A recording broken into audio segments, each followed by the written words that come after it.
I'm Joachim Engel, a friend and colleague of Laura, and I'm working here in Ludwigsburg, so my regular work is mathematics teacher education, and I could say I have a lifelong passion for probability and statistics. Okay, we are living in interesting times. Yeah. These are the best of all times for informed, active citizenship. Digital media and accessibility of data are changing our access to information and are shaping the political discourse. Data are everywhere. Almost everyone has access to the data. This is the era where evidence-based decision-making may be possible. Software for visualizing complex multivariate data are all around and are freely available. There's an explosion of social media, and this is fueling new and unanticipated directions in e-democracy and e-participation. No. Oh, and this opens new pathways to engage citizens in democracy and civil society. No, these are the worst of all times for informed citizenship. We see a growing disdain for factual knowledge, the proliferation of fake news in social media. Post-truth had been elected a few years ago as the word of the year. And the former president of the European Research Council, Helga Novotny, once stated, "In a climate of anxiety, confusion and nostalgia of an idealized past, raw emotions prevail, implying a poor way to cope with uncertainty, which stands in striking contrast to the methods of science and free inquiry." And on top of all of that, citizens lack the capacity to make sense of all this data. Okay, this has been the starting point of a collaborative project, a cooperative partnership between 6 universities in 5 countries called ProCivicStat, promoting civic engagement via exploration of evidence. And what I'm talking about reflects a lot of the experience and the materials and the insights that we gained in this project, which formally by funding is finished already 2 years ago, but the participants are so enthusiastic about the topic that we still continue working on it, and I will tell you towards the end a bit more about our project. But our topic of the conference is heuristics in education, and so my one focus of my talk is about heuristics for making sense of statistical messages in political statements. And then I tell you a bit about a theoretical result that we achieved in our project, a framework for understanding data about society, and at the end I inform you about some materials that we already produced, and our project that is still ongoing, a book that is to be ready in spring of next year. Okay, so the results, what I'm talking about that is based on results from our project. Okay, it might have come to your attention that the European Union, and in particular the United Kingdom, is experiencing some difficulties over an issue called Brexit. The referendum on whether the UK should leave the European Union was held in June of 2016, and the Leave campaign produced an iconic image of a big red bus plastered with a message: we send to the EU every week 350 million pounds. Let's rather fund our national health system with that money. It is plausible that this brilliant use of numbers tipped the balance in favor of the Leave campaign, which went on with a narrow margin of 52 to 48%, as you probably remember. Okay, let's look at this figure more carefully. And how reliable is this claim on the side of the bus? I have to tell you, like most numbers used in a political discourse, these numbers were not just made up and fabricated. They have an empirical basis. The original sum that the UK was supposed to pay in 2017 to contribute to the EU budget amounted to 18.6 billion British pounds. If you divide that by 52, by the number of weeks, you end up with 357 billion pounds. So even more than 350. Yeah? Okay. Still, that was a bit misleading, because in the course of the year, the UK got a reduction of 5.6 billion, and so which amounts then, if you deducted it from the original sum of 18.6 billion, we are at 13 billion. And of course, there's a backflow of EU money to the UK, to the public sector, to agriculture, and many other areas, of about 4 billion pounds. And okay, that's hidden now behind the PH Ludwigsburg sticker here, but then the actual number would be 9 billion pounds per year.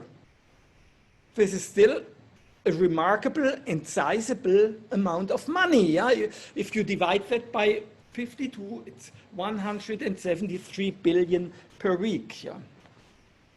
This message on the bus had a strong emotional resonance with millions of people, even though it was a bit of a misinformation. It was exaggerated.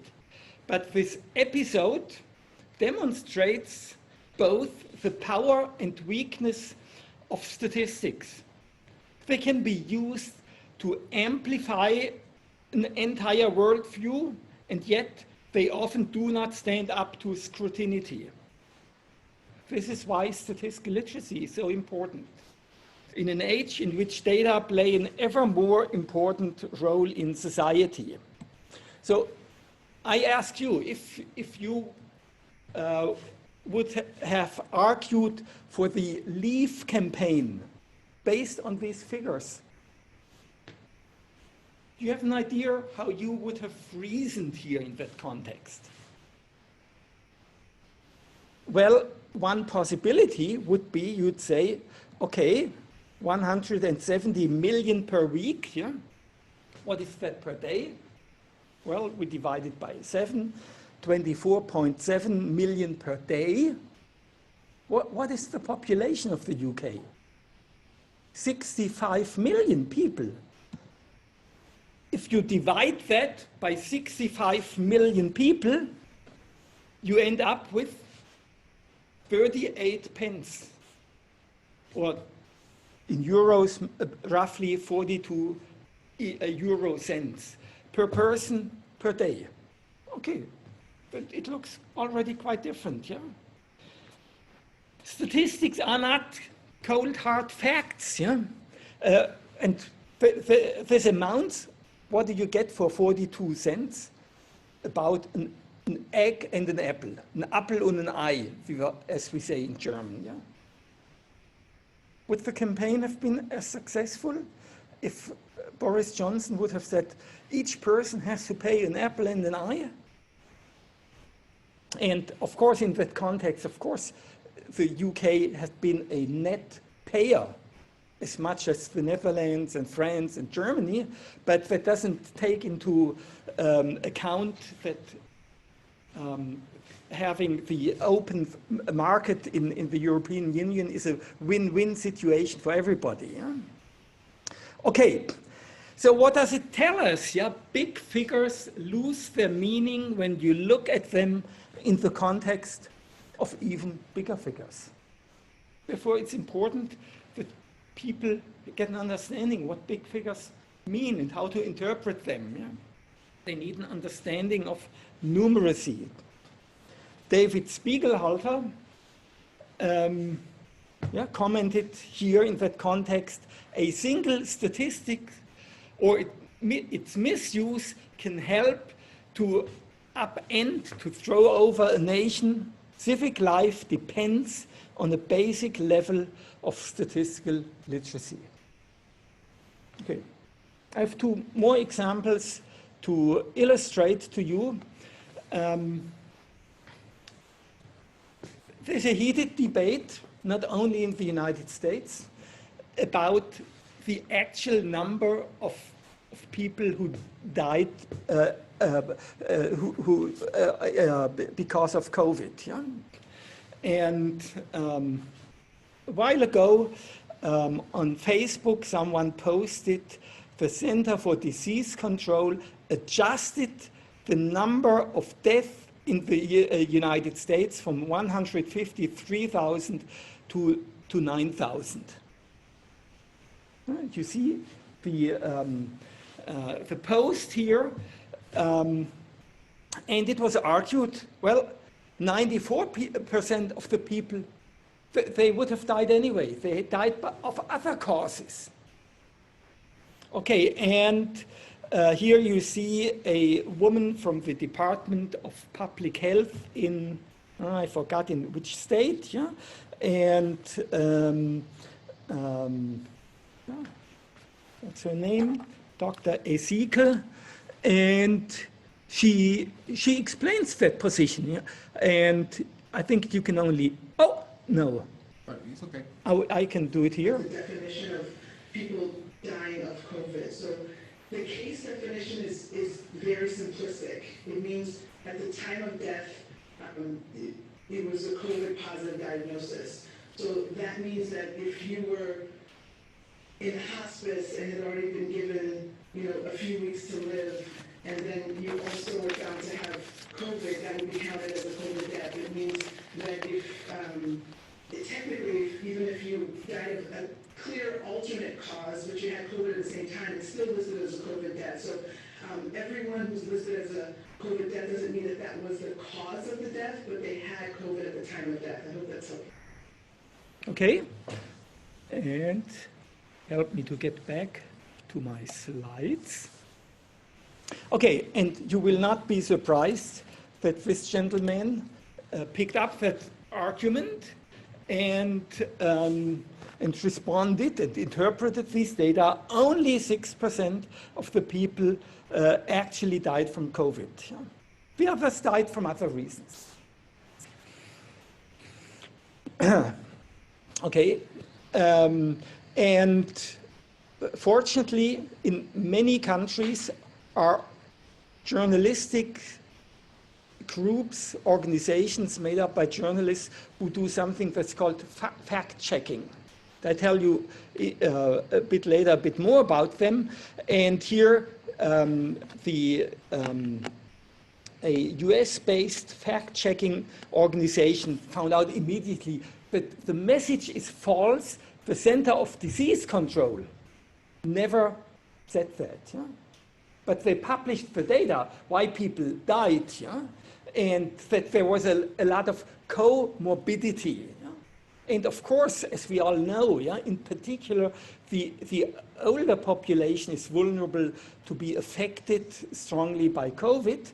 And the older population also has a lot of other diseases that may also be deadly, but we also know if you have COVID and you die of it, then that might happen probably in a relatively short time, yeah? Because you have problems with aspiration and so on. Yeah? And this morning, I checked, as I do these days quite regularly, CNN News, and I found that message by a former director of the Center for Disease Control, and he said, oh, the true number of coronavirus deaths in the US is today even well over 250,000. There are even some people who have never been counted. Never we found out about that. Yeah? And he lists a number of other reasons. Okay, I'm presenting these examples not to reason for the one or the other side, but just to tell you that it's important to ask good questions here. Yeah? Asking good questions in my whole context is much more valuable and important than to present quick answers. Oftentimes, it's not possible to come up with good answers. With good answers maybe, but not with quick answers. Yeah. And a last example from a Facebook in Germany, and what you see here, it refers to crime in Germany, and between 2014 and 2018, and it states the murder rate and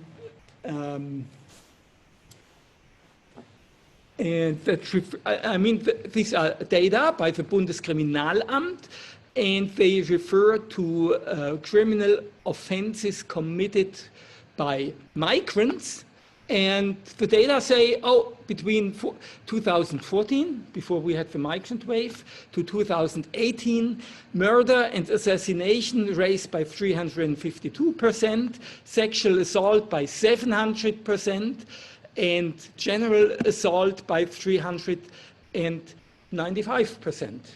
You read that, and some people pick that up and take that as the bare truth, what they see here. And also in Germany, a fact-checking organization, Korrektiv, responded to that and pointed out we have here a measurement issue.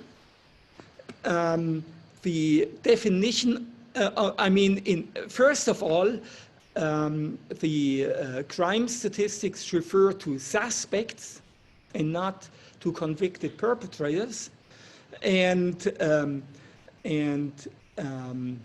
the definition who counts as a migrant has changed in the police statistics in 2017, people who have been approved, whose asylum had been approved, are still being counted as migrants in 2018, but not before. So the population that has been counted here they are not comparable, and also it does not refer to murders, but crime against life. Yeah, that means that includes a lot of more offenses than just stabbing and killing someone. And in 2018, we had new laws, much more harsher laws to punish sexual harassment. Yeah. Again, the purpose of my point and this example is not to get into a discussion about the content here, but just ask yourself what kind of questions do you have about the quality of the argument that's being made here, and that seems to be based on statistics. Yeah. Okay. Yeah. Here I have some more. reasons established by corrective that points out that the data are not comparable between 2014 and 2018. Yeah. Okay. What do these examples show us? Data about society are very complicated. They're very difficult. They're multivariate. Yeah. We have, many variables that are in a complex way related to each other, that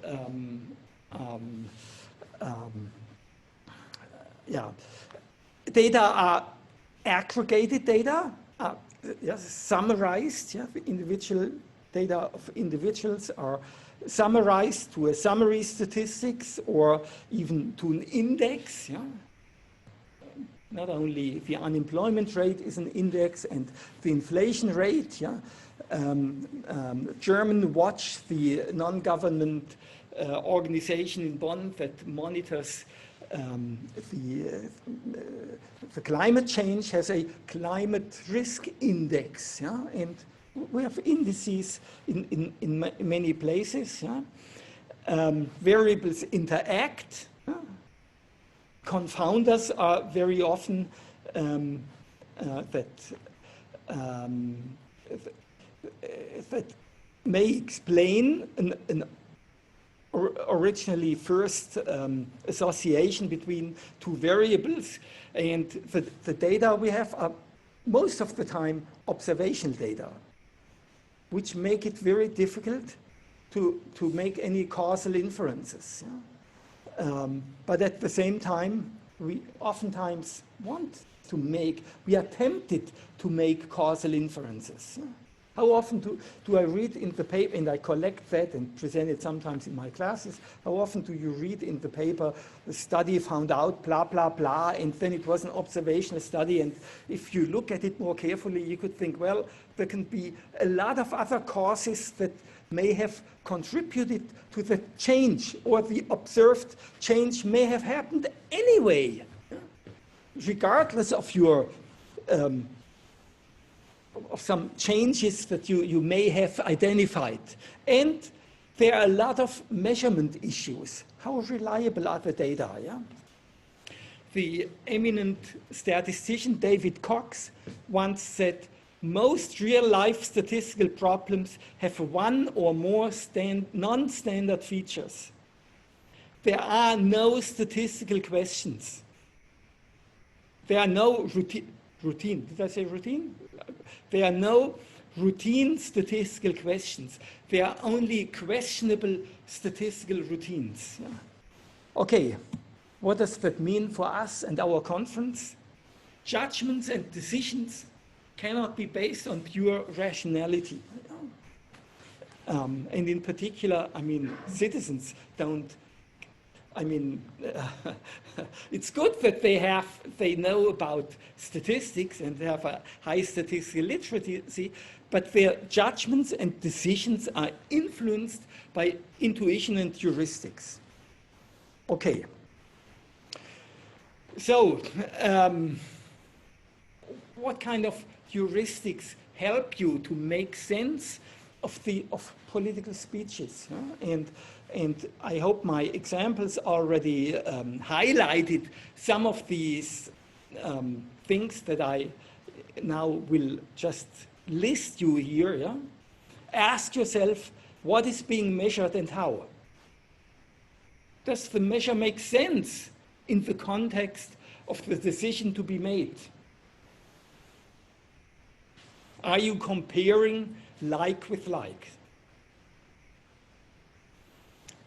Look very carefully at causal inferences. Yeah? Sure, we are keen to identify them. We know, now we know what to change in order to result in an effect that we want to see. Yeah? But we have to be very careful about causal inferences. Beware of the third variable problem. Yeah? Yeah, in my classes, I tell my students there's a high correlation between the shoe size of pupils in school and their mathematical competence. Yeah? Okay, do they think not with their head but with their toes? Yeah? Of course not. Age is the issue, yeah? And, okay. Look for all the data that are relevant, yeah? Look at different measures and look at the data from different perspectives. Yeah? Complex phenomena cannot be measured in simple ways. Yeah? Inspect multiple measures and think carefully about the properties of each. Okay, don't confuse raw numbers and proportions. Yeah? The ABC group has plenty of very convincing examples for that. Yeah? Pay careful attention to definitions and how variables are operationalized. Yeah? Examine how things are being measured. How were the data collected? Yeah? And consider what may have happened anyway. Yeah? Okay, these are, let's say, I'm not claiming that this is a complete list of good heuristics, but I think that's already a quite comprehensive list. Yeah? Okay, and fortunately, to help us with that, there are fact-checking organizations in many countries of the world. In the UK, we have an organization called Full Fact, and they also produced a toolkit to help citizens to identify fabricated news. Yeah? Okay, and yeah, what do they say? They say, what do they recommend? Yeah? Ask yourself 3 simple questions. Where is all of this from? Is there anything missing?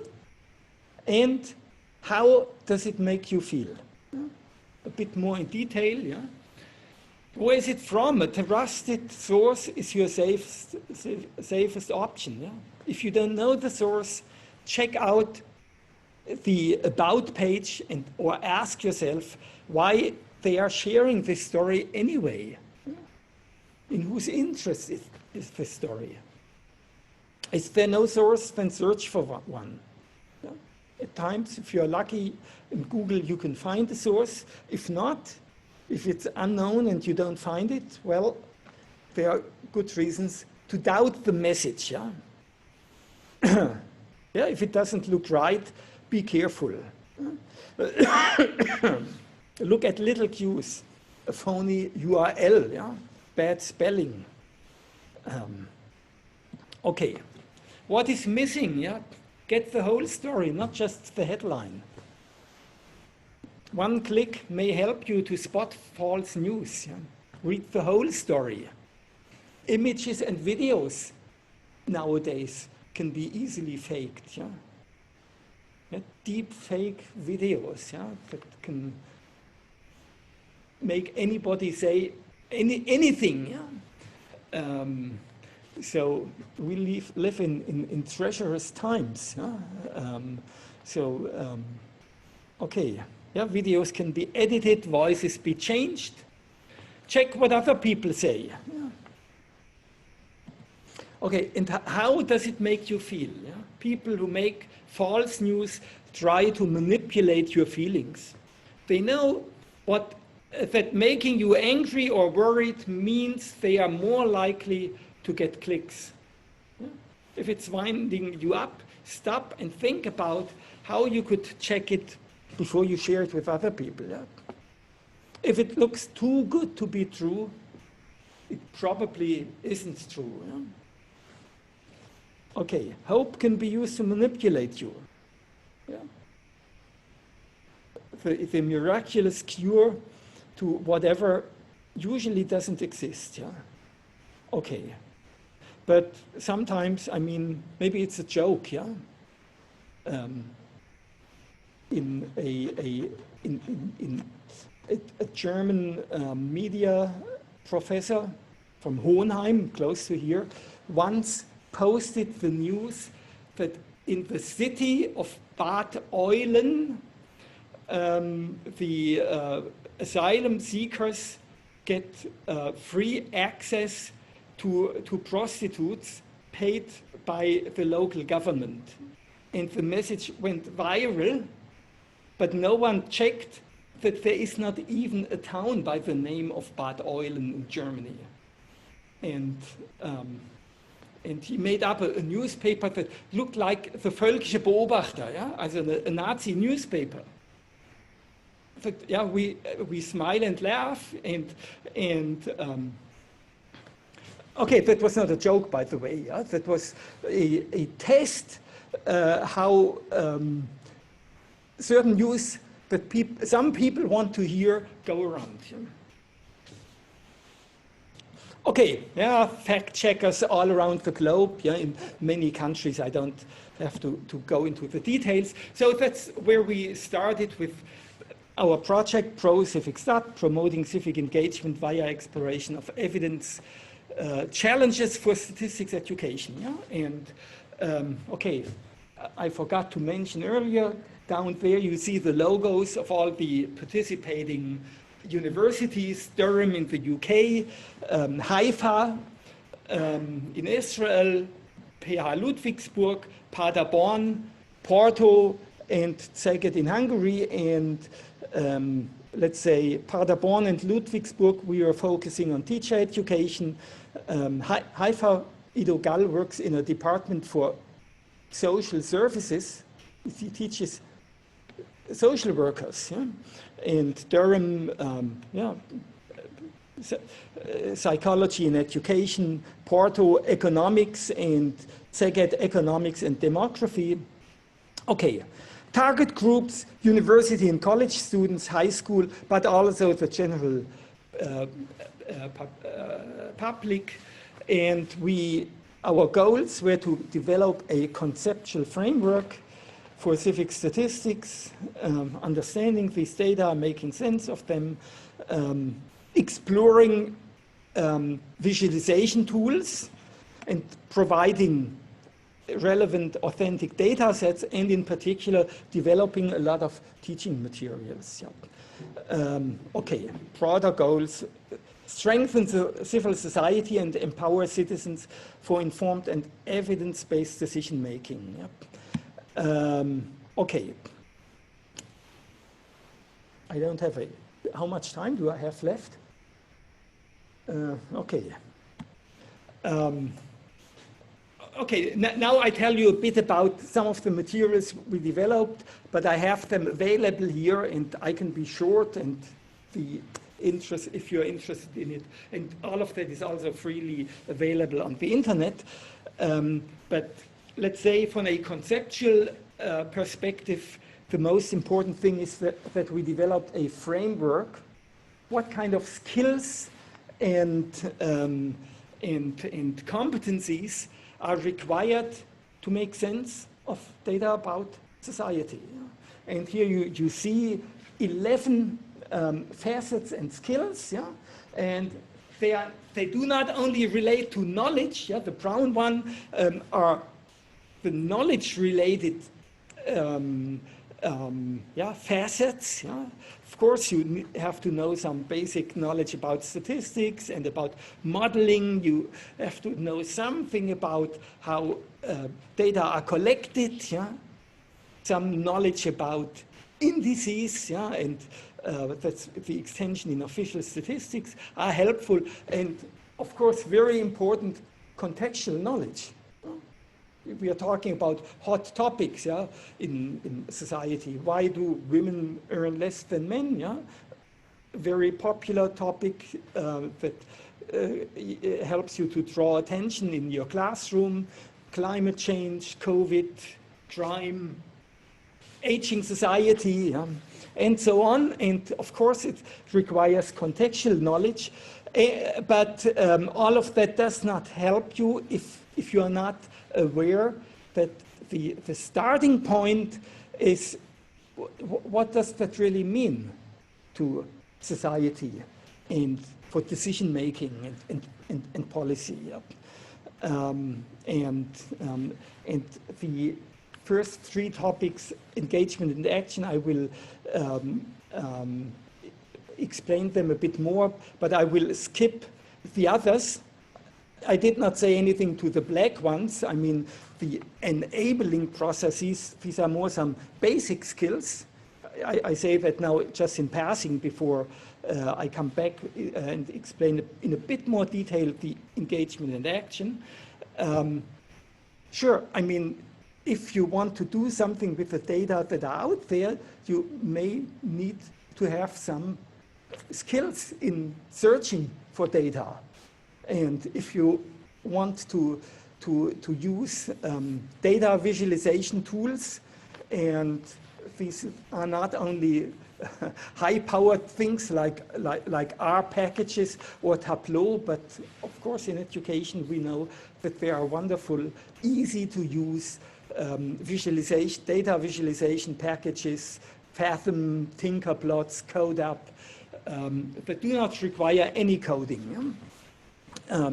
A quantitative core, basic numeracy. Think back of my example with the Brexit, and most statistical information is communicated in text form. So good literacy and communication skills are not negligible here. Yeah? Okay, so that's a brief overview and a few comments to the first three skills and facets under engagement and action. To relate the topic to what does it really mean for society and for decision making in public policy, that's the starting and end point of what we called civic statistics. Yeah? The heart and the reason. Yeah? Recognize that we are dealing with a burning social issue here. Yeah? And know that there is a social policy that governs what's going to happen here, yeah? And that is shaped by decision makers. Yeah? Be aware that data and statistics can inform the policy setting and the decision making, that there are levels of quality for evidence. Yeah? And yeah, that's, you need to know, or you have to feel empowered. You have to know, oh, I can make a change. Okay, yeah, I don't go into details here. Just one quick example, and thinking about the aging society. Yeah? Do you know about our the age distribution in our society? What will it look like in 10 to 20 years? Why are changes happening? Yeah? What will be the consequences?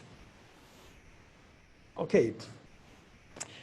Second facet and skill, critical thinking, critical evaluation and reflection. I mean, my examples made that paramount, that this is most important, and our civic statistics may be more about critical thinking than about really, at least it's not about advanced statistical skills. Yeah? And critical thinking is, of course, promoted in many pedagogical approaches. Yeah? It requires habits of mind and always a number of questions that you have to ask yourself. Why is the story being told? Yeah? In whose interest is that told? Yeah? Ask about the credibility of the data. Yeah? And we all know, I mean, there are two extremes. Yeah? Some people say, oh, the poor attitude is don't trust any statistics that you have not construed yourself, yeah? Or there are enough sayings all around in the world that we know about. And the other extreme is the blind trust. Yeah? Oh, I have seen the statistics here. That must be the truth. Yeah? Okay, could there be alternative interpretations? Yeah? Okay. And the third one refers to dispositions, attitudes. Am I ready to rely on empirical evidence? Or do I rather say, no, let me believe what I always believed, yeah? Yeah, data may conflict my ideology or what I want the world to look like. Yeah? Am I willing to discuss and share interpretations with others and invest time in looking for more data? Dispositions have something to do with beliefs. Yeah? Oh, and most of all, that's part of dispositions, but that's also the first issue. How should I even care? Yeah? Should I care about why women earn less than men? It doesn't affect me. Yeah? Yeah. So, okay. I skip the others because I still want to tell you a bit about some materials that we developed. Here you see a radar plot tool that we used to assess various tasks we developed. We have these 11 facets, and of course, not each assignment, not each task that we develop for students to use has a high loading on all these facets. Yeah? That's completely impossible. But our plea is that yeah, if you want to teach civic statistics, you should you should address all of these at least sometimes, yeah, with some tasks. Yeah? And that used to be a helpful tool. We developed that conceptual framework of which I showed you some elements of. Yeah? We developed 41 different teaching modules in 4 different languages. Well, not all of them in not all 41 in Portuguese, in Hungarian, in German, and in English. Yeah? But all of them are developed in English for instruction at high school and university level. And we created a platform where you can, I show you in a second, where you can download these materials. Yeah? Yeah, we looked into open sources of materials, data for data and visualization tools, and at least 2 years ago, our final report is a 50-page report resulting from a conference that we held at the Max Planck Institute. Therefore, again, Gerd Gigerenzer, thanks again for allowing us to house that. That was very important that we, even with our project, had been twice at the Max Planck Institute, at the beginning and at the end. Okay, this is our internet portal for downloading these teaching units, yeah? And you can choose a content topic and a statistical topic and a language and a couple of other things, and then you get a selection of materials. Yeah? Okay, and here you see some more of the materials. Yeah, the ProCivicStat report, the engaging civic statistics, a call for action and recommendations. Yeah, that's our final report, and a couple of other materials. Also, in the context of the project, Laura Martignon, together with Ulrich Hofrage, wrote a book about understanding risks. Wer wagt, gewinnt. Yeah? And here you see some publications in German that we produced so far that are freely, well, the Stochastik in der Schule is not freely available. I have a few copies here, and then another article in the Allgemeinen Statistischen Archiv that's freely accessible in the internet. And all of the materials are available under that URL that you see up there. Okay, and finally, let me briefly at least indicate what we are still working on. As I said earlier, we are writing a book, Teaching Statistics for Empowerment in Social Engagement. 25 chapters. Most of the chapters are already written, but there's still a lot of work needed because it's supposed to be a textbook, and the chapters have, I mean, altogether we have about 30 authors. Many chapters are authored by several people, and they have to be synchronized. Yeah? They have to, and that still requires a lot of work. Purpose is to introduce, explain, and justify civic statistics, facilitate the teaching of civic statistics in universities and high school, and help create graduates who are confident in their use of statistics and willing to and able to engage with pressing real-world issues. Yeah? Okay, I think we still have a few responders. They also want some time. Therefore, let me skip here, and I could tell you more details when afterwards.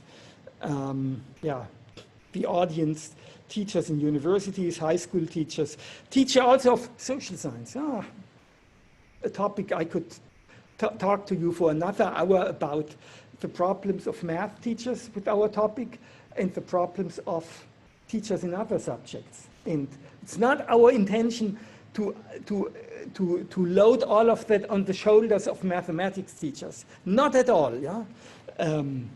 Okay. And the preface of the book is written by Gerd Gigerenzer. The other authors are our ProCivicStat team members, but also a few other external authors. Okay, I think, I don't have to go for the details here now. But I'd rather thank you for your interest and your attention.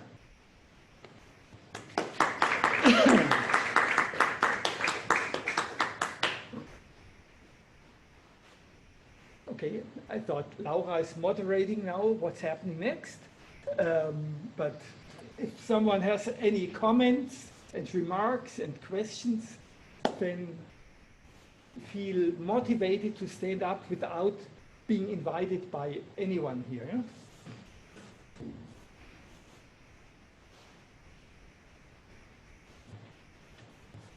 Yeah, so thanks for a very interesting presentation. I think an important point of view. There's one issue that I'd like to mention, or one thought I had, and that's essentially the. I thought it was interesting that we started with the Brexit example, and the fake news campaigns, essentially, because there's an interesting phenomenon at the moment that, and we actually had, we had the Corona doubters in Konstanz last week. So there was the big Querdenken demonstration in Konstanz. And what I find very interesting about that is that they, or also if you look at the QAnon movement, they argue in a way that they pretend to be very scientific. So they start with doubting everything. They say basically you need to not believe what they tell you. You need to doubt what the authorities tell you. They also say you need to go out, find evidence. and collect facts and do your research is one of the sentences that they tell to journalists all the time, or they accuse the media of not doing their job by not collecting the facts.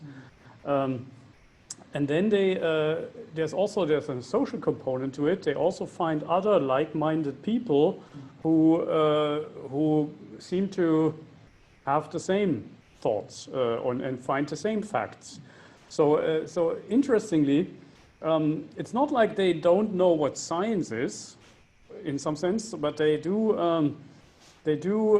think about these things, but they use them in a we might see, well, at least to me, it seems in a twisted way. So, and I think what they seem to lack is some of the criteria that are also part of science. Namely, for instance, when do you stop doubting something? When do you start accepting something again? And when do you, or what is the evidence that is suitable to check an hypothesis, for instance? Or and I think these might be, could be heuristics or part of such a curriculum. And I fully agree that critical thinking is probably the critical component. But interestingly, so that's exactly what they claim to be doing. I mean, they pretend to practice critical thinking. So the name. Exactly. So yeah, the very name is. We are the critical thinkers. So I think my point is essentially, could it be that it's not so much? So we, as psychologists, we tend to believe that it's mostly a cognitive phenomenon, or maybe an educational as well. That we have to do something about the way they think about the world and these facts. But it seems to me, actually, the more I look at it, it seems to me the more I get to the point where I think it's maybe a motivational and maybe an emotional phenomenon and maybe a social phenomenon, actually. So maybe it's not actually those domains that so I'm most familiar with, but actually things like inequality, participation in society. So maybe it's actually these phenomena rather than the cognitive domain that is the best way of understanding what's going on there. That's my thought. Just one sentence. John, there is a question from Teresa. Okay. Okay, thank you. If you have time, at the end of your talk, could you please talk a little bit about cause of death issue, not only related to COVID-19, but also in general? What kinds of solutions exist to report the cause of death accurately? If the cause of death is indeed more than one factor. Example, a diabetic patient with severe heart problems who is tested positive for COVID-19 dies of lung failure while dealing with severe lung cancer due to excessive tobacco consumption. Okay, yeah.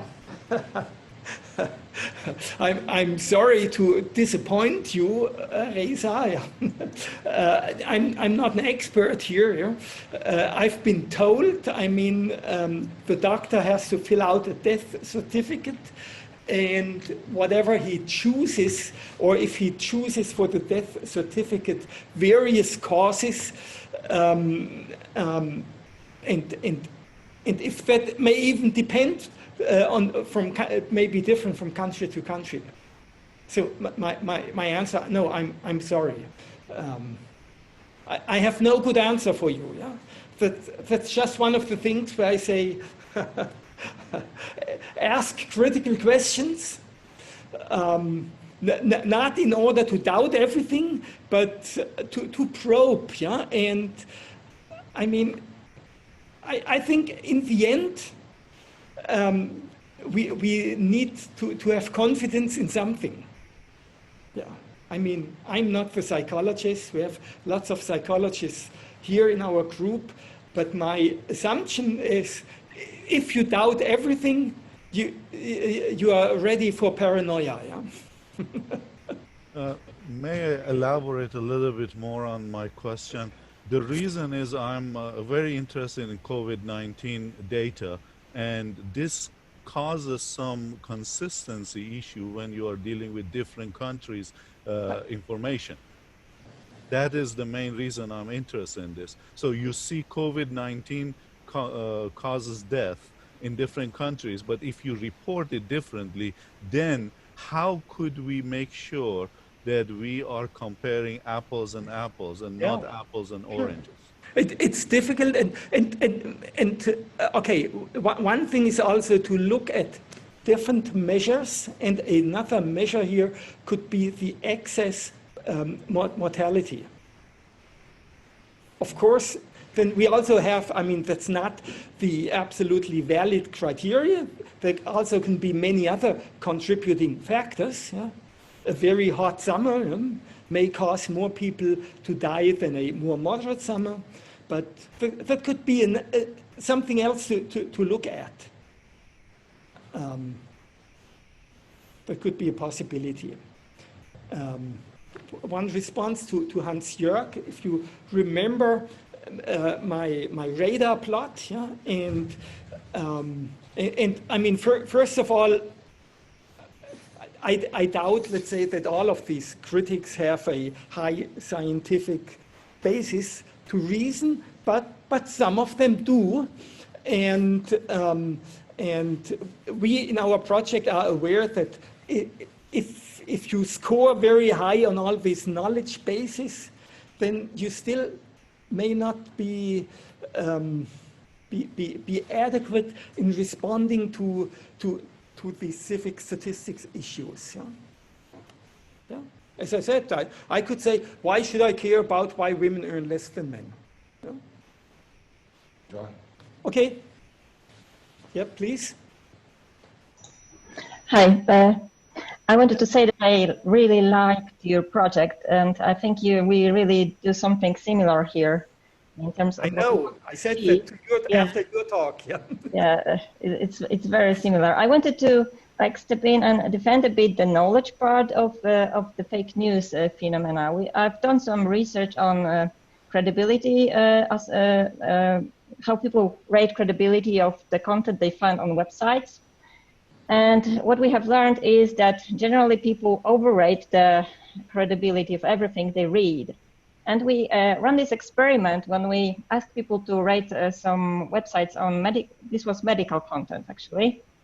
And we, in one condition, we asked the people to answer some questions regarding the content. So they really had to read it. And we found that when people go and read the things, they actually believe it more often, regardless of what the content is. Mm-hmm. So my thought here is that perhaps part of the problem is also that people, when they encounter kind of scientific content or statistical content, they don't read it because they think they will not understand it. So if they don't read it, they don't believe it's true. And I also, I have this hobby of reading fora underneath COVID-19 news. And what I often find there is people saying, like, you know, I don't believe in COVID. I saw some papers on this, and this does not make sense to me. But I've read this one guy, you know, he's got a podcast somewhere, and it totally makes sense to me. So I think he's true. There is no pandemic whatsoever, right? Mm-hmm. So the thing is, they don't understand this content. And I think it is important to struggle for the people to have better tools to understand what is going on. But also, there is the other side, like try to make the content more accessible. Mm-hmm. Wow. Okay, good. Thank you. Good. Yeah. Good.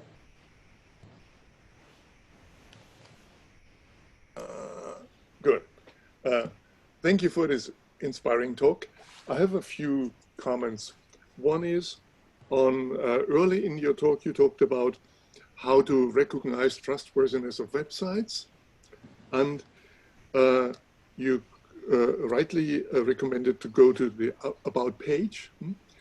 And I would recommend a great article on the issue by Meg Crew, G-R-E-W, in 2018 in the Journal of Research and Social Education. And he analyzes what people do, including what professional fact checkers do. And it's a number of heuristics. And one of the key heuristics is immediately leave the page. So don't stay with the About page and then read everything, but get a first impression, then leave the page. Go to Wikipedia, go to somewhere else and find out about the people who are behind the website. And only when you know that, start reading the entire page. And then you read it with a knowledge about the motivation behind that and what's that. So it's McGrew 2018. That's a number of good heuristics for checking the trustworthiness of sites. A second point is on the fact checkers. Now, fact-checking organizations are extremely important, as you pointed out, but we now run into the problem that there are fact-checking organizations pro-profit whom you can pay in order that they find the facts that you want to have. So that leaves us another problem now, what to do about the pseudo fact-checking organizations. And some of them have been doing fact checks for Facebooks, for instance. And if the third and final comment is on Reza's point on death, causes of death. And one point, so for instance, Italy had very early, when the severe troubles published, the causes of death of the first 3,200 corona deaths in Italy. And the interesting fact was that 99% had comorbidities. For instance, I don't have the exact numbers in my memory, but some 10 to 20% had a heart attack. 10 to 20% had invasive cancer. And 3/4 had high blood pressure and such things. Yeah? So that raises a more fundamental issues. Maybe the concept of cause of death, a singular cause, is a wrong, the entire question is wrong. Yeah? What's the cause of death? Because there may be an interaction between different causes, potential causes, and it may be very difficult to find out what to do is. The key problem for COVID-19 was that countries were calculating differently. For instance, Germany was always calculating everyone who died and had a positive test result. That doesn't mean that the person died from COVID. In Belgium had these large numbers of COVID-19 deaths.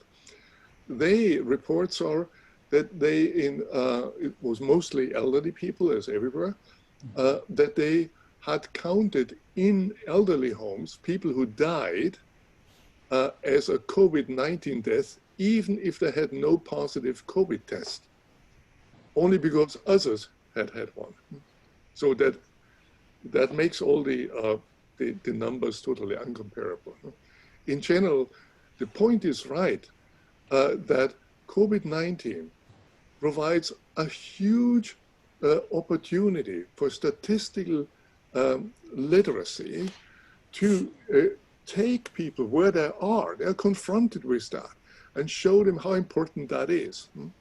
And we should use in schools now and not in 2 years when everything may be hopefully forgotten.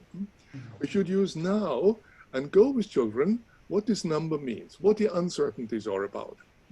And the same is about new infections. In Germany, new infections are rising, but also the number of tests are rising. And the positive tests, the positive test results per test made are stable. They don't change. So that's also something to think about. And also we had before, yesterday, we had the question about why always mammography problem? Why not PCR test problems or antibody test problem. That would catch the attention and also would signal how little we know about the actual false positive rates and the other things and the uncertainty in that. So that are the three comments of mine. And the last comment, I think, is really something that we should all do, bring statistical thinking via COVID-19 into school and now. Mm-hmm. Okay, good, thank you. Timo, do you want? We're fine to a break, so... No. Okay. Okay. I'll make it short. Laura, Yeah. organizer. Yeah, the organizer says, because today is the last day, and we are not too many here, and there are people in Zoom, we are more relaxed. Could the people who speak go to the microphone because we can't hear? Okay. Yeah. So, Gerd, thank you for your comments, and we are very sad again that you're not here, but we know what the reasons are. And they have to do with COVID, as we know. So this is serious and important. I have some experience with COVID, and yesterday we got the news that a cousin of ours in Colombia, young woman, has COVID, and Colombia is another country. So we are all involved with this experiment. As my brother said, every time I go out on the street, this is an experiment. Even more, it's not just car accidents. Okay, so having said this, because the topic is so interesting and because we are discussing still, I tend to say that we relax a bit concerning the break and the times, etc. And we continue our discussion now. There are more questions, and I also have a couple. And we relax so that the beginning of my talk after the coffee break will probably be at 16:30. Okay?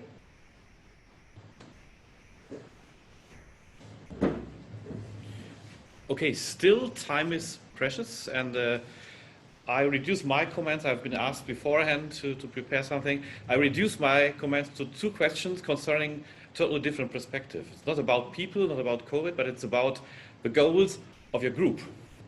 So you said we are in the best and worst of all times, and we also are concerning the number of models and normative frameworks we have. We have civic statistics, we have data literacy, we have statistical literacy, we have 21st century literacy skills, whatever.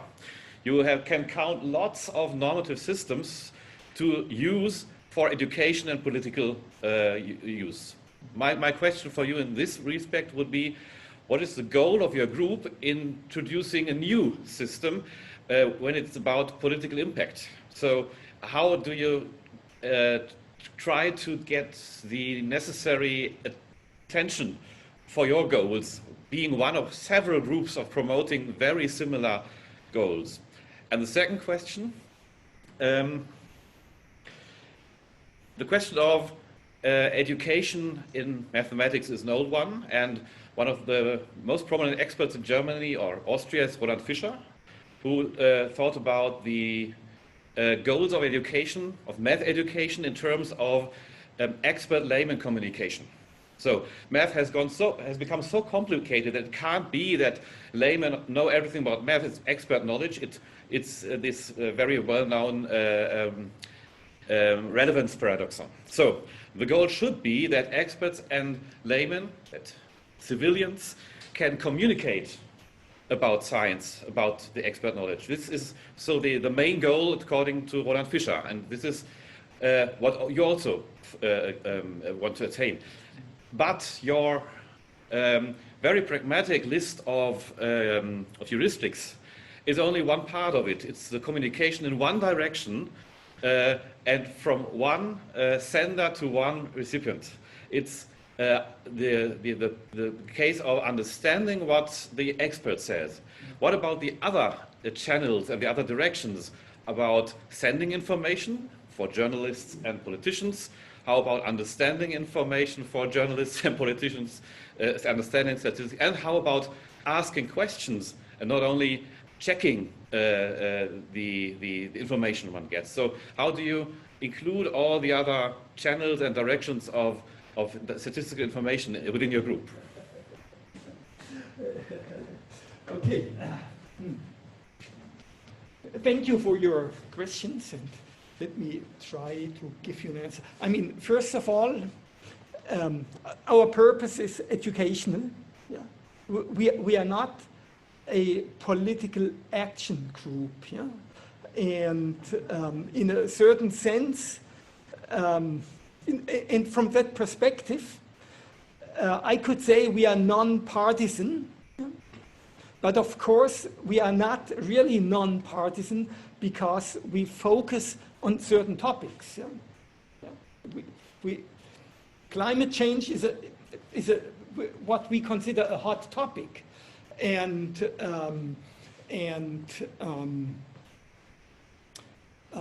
yeah, that's the issue also of a teacher in class. Yeah, how much enthusiasm, how much yeah, partisanship, how much sure, teaching is always it has to do with values. Yeah? A teacher conveys values to its students, and our project has clearly defined values, but we are not, the goal is to help people to interpret information that's out there.